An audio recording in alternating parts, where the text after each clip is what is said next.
Concord. Concord's downfall wasn't just about poor marketing. It was a textbook case of how not to handle communication with your audience. Imagine teasing a game with sleek visuals and cryptic messaging, but giving nothing of substance. It left potential players in the dark about what they were supposed to be excited about. The gaming community thrives on hype, but that hype needs direction, something Concord failed to provide. Instead of creating intrigue, the ambiguity turned off gamers who didn't want to gamble on something so poorly defined. How can you convince someone to invest their time in a game when they don't even know if it's a shooter, an RPG, or a space survival simulator? Another critical issue was its entry into an already oversaturated market. By releasing in a space dominated by well-established hero shooter games, Concord had little chance to thrive. These competitors had years of updates, polished mechanics, and loyal fan bases, making Concord's unpolished and undefined gameplay feel like an afterthought. Add to that its lack of unique selling points, and you've got a product destined for failure. It's almost as if the developers expected the game's mystery alone to carry it through, which is an incredibly risky strategy. The result? Concord was doomed to be forgotten almost as quickly as it was revealed. Forspoken. Square Enix's Forspoken had everything going for it in theory. A fresh IP from a renowned developer, a protagonist with modern sensibilities, and a magical world to explore. The problem? Frey's character, designed to appeal to a younger audience with her snarky, self-aware humor, backfired spectacularly. Instead of being a relatable figure, she came across as someone disinterested in the magical world she was in, which mirrored the player's growing indifference. Her constant quips and jarring lines like, "I'm doing magic? So awesome," didn't convey awe or wonder. They felt like something out of a low-budget teen drama. Players quickly lost interest in Frey, which was a critical blow for a game where the entire narrative hinged on her journey. Beyond character issues, the gameplay loop itself suffered from repetition. Forspoken's world was visually stunning but empty, offering little incentive to explore beyond the immediate quests.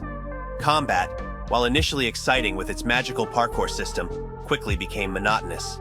There was no meaningful progression or depth, which is crucial in keeping players engaged in open-world games.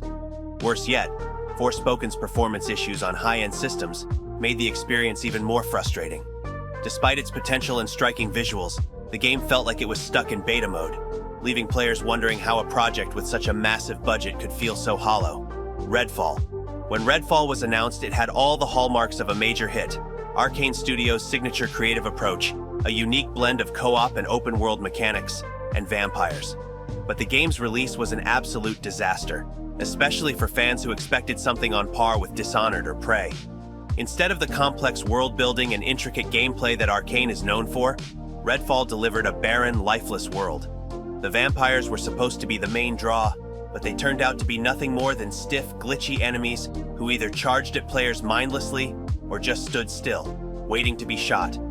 It felt like the AI was stuck in the early 2000s, a glaring issue in an industry where realistic and challenging AI is now the norm. The co-op mode, which should have been the game's saving grace, felt undercooked and more of an afterthought.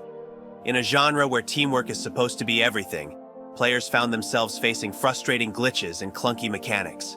The shocking part? Reports surfaced that Redfall suffered from a lack of clear direction during development.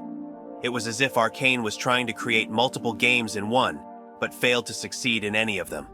Instead of focusing on one strong concept, whether it be vampire slaying or a story-driven shooter, they tried to do it all, and the result was a muddled mess that lacked any real identity. Suicide Squad. Kill the Justice League. Suicide Squad should have been a surefire hit. After all, it brought together beloved anti-heroes like Harley Quinn and Deadshot, pitting them against iconic figures like Superman and Wonder Woman. But instead of delivering a chaotic, character-driven experience, the game buried its potential under an avalanche of generic live service mechanics. Instead of diving into the unique abilities and personalities of the squad, the game turned into a loot grind fest. Players quickly realized that they weren't there to enjoy the story or take down the Justice League. They were there to grind for loot, battle passes, and microtransactions. It was a far cry from what the marketing had promised. Rocksteady, the team behind the legendary Arkham series, seemed to have completely missed the mark on what made their own games great. The Arkham games were about immersive storylines, character depth, and unique mechanics that made players feel like they were truly stepping into the world of Batman. But Suicide Squad seemed more concerned with monetization than fun. Endless loot, forgettable missions, and a shallow gameplay loop led to immense fan backlash. What could have been a groundbreaking superhero experience turned into another cookie-cutter live service shooter. Mighty Number 9th. Mighty Number 9 was a disaster in every sense of the word. Fans of Mega Man were ecstatic when Keiji Inafune, the legendary creator of Mega Man, announced a Kickstarter campaign for a spiritual successor. The campaign raised over $4 million, promising to bring back the classic 2D platforming action that fans adored. But what they got was a half-baked, frustrating mess. The game's visuals were shockingly underwhelming, with flat textures and uninspired art that made it feel like a game from the early 2000s. Worse, the gameplay was clunky, with hit detection issues and controls that felt like they were still in alpha testing. One of the most frustrating aspects was the constant delays. With each new delay, fans' expectations only grew, hoping that the additional time would result in a polished product. Instead, the final release felt rushed, as if the developers were trying to make up for lost time. Even Inafune's infamous defense of the game, saying it was better than nothing, added insult to injury. The fact that this project had once been a beacon of hope for Mega Man fans, only to crash and burn, made Mighty Number 9 one of the most bitter disappointments in recent gaming history. New World. New World had the potential to be Amazon's golden ticket into the MMO genre, but its fall from grace was faster than anyone expected. Initially, the game launched to positive reception, with players praising its massive, visually stunning world and engaging PvP mechanics. But the cracks started to show within weeks. The in-game economy, which is critical in an MMO, began to spiral out of control. Inflation became so rampant that gold became nearly worthless, and players started trading goods like fish and potatoes instead. This kind of economic collapse is catastrophic in a game that relies on crafting and trading systems to keep players invested. On top of the economic issues, New World was riddled with bugs and server problems. Players would get stuck in crafting loops, fall through the world map, or face random crashes. And considering Amazon's massive infrastructure and resources, the fact that they couldn't even keep their servers stable was mind-blowing. As more issues piled up, players began to abandon the game in droves, leaving the massive world feeling like a ghost town. Despite Amazon's attempts to patch things up, the damage had been done, and New World went from a promising MMO to one of the most notable flops in recent years. Tales of the Shire. Tales of the Shire is setting itself up for failure before it's even released. While the idea of a cozy, peaceful Lord of the Rings game sounds charming, it completely misses the mark when it comes to what fans of the franchise actually want. The world of Middle-earth is synonymous with epic battles, heroic journeys, and high-stakes adventures, not baking pies and tending gardens.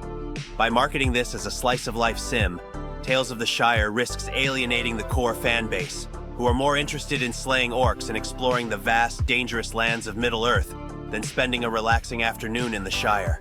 What's even more troubling is that the market for cozy farming sims is already dominated by giants like Stardew Valley and Animal Crossing. Unless Tales of the Shire can bring something radically new to the table, it's likely to get lost in the shuffle. While there may be a small niche audience who enjoys both Lord of the Rings and farming sims, the general reception is likely to be one of confusion. Why would anyone want to plant turnips in Middle-earth when they could be battling dragons or traversing the mines of Moria? The game's biggest issue might be its inability to understand what fans actually want from a Lord of the Rings experience. Dustborne. Dustborne is undeniably a bold attempt to merge storytelling with gameplay mechanics in an entirely new way, by making words literal weapons.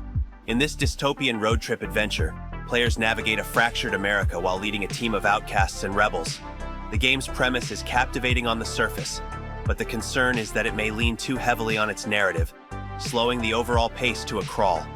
In a game where the primary mechanic involves conversations and wordplay, there's a risk of making the player feel like they're reading a novel rather than participating in an immersive, interactive experience.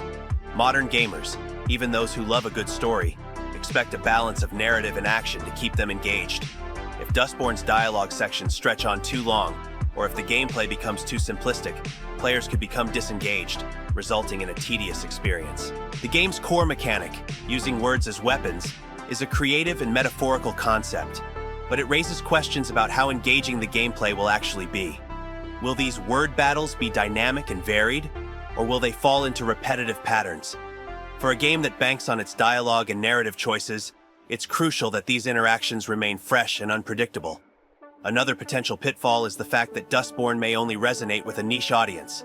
Its focus on social themes, personal identity, and the power of communication is undoubtedly meaningful, but it might not attract players who prefer more traditional action-based gameplay. Indie games with highly specific themes often struggle to capture a large player base, and Dustborne's success will hinge on how well it can appeal to both fans of narrative-driven games and those seeking something a bit more dynamic. Overwatch 2. Alright, let's explore the last one.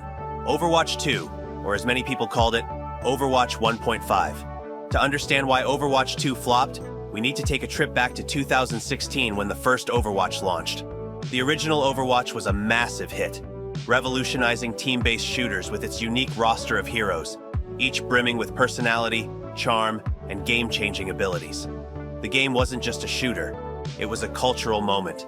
Esports teams formed around it, memes were born from it, and people even picked up voice lines in everyday conversation. But when Overwatch 2 was announced, everyone thought, oh boy, here we go, bigger, better, and bolder, right? Well, not quite. It ended up feeling more like a patch than an actual sequel. The big promise? Overwatch 2 was supposed to introduce PvE player versus environment modes, where players could fight through story missions, taking on AI-controlled enemies, complete with an evolving narrative. Players were pumped. Finally, some lore. But here's the kicker. When Overwatch 2 launched, the highly anticipated PvE modes were nowhere to be found. Instead, the game gave us slightly updated graphics, a few new maps, and some tweaks to hero abilities. Not to mention, Overwatch 2 shifted to a free-to-play model with a battle pass system that replaced loot boxes, a move that had some players rolling their eyes, knowing full well they'd be grinding for skins rather than unlocking them with RNG. The disappointment was real, especially when players realized they were basically playing the same game with a shinier coat of paint. So, what is the worst part? Overwatch 2 actually removed a ton of content that people loved from the original game. Gone was the 6 vs 6 format, reduced to 5 vs 5, which completely threw off team dynamics and left tank players scratching their heads. Then there was the issue of balancing. Certain heroes became either unstoppable forces or completely irrelevant. So not only did players feel like they got a downgraded sequel, but the gameplay itself became less strategic and more chaotic. And don't even get me started on the matchmaking system, which felt like it was powered by a magic 8-ball. Overwatch 2 didn't just fail because it wasn't new enough. It failed because it took what people loved about the first game, shuffled it around, and somehow made it worse. If you want to improve your mind and satisfy your hunger for knowledge, evolve your brain by liking and subscribing. Let's advance our intelligence together. I'll see you next time.